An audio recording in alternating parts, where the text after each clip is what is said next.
đẹp hơn thì ưng ý nữa. Nó xem video phải rất là làm cái người nhà thế. Còn không đây là khách của em đấy, người nhà. Cái không gian này á, buổi tối chị nên ấm cúng cực. Cái đèn này buổi tối.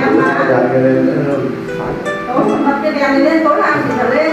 Buổi tối lên nó mới ấm cúng. Ánh sáng ban ngày thì không bao giờ đẹp bằng ánh sáng Xong rồi Phật này.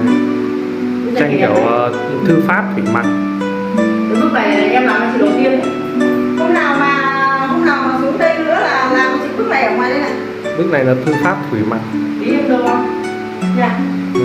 Thế ở ngoài cái số tối cái số ngang này. Làm bức xem.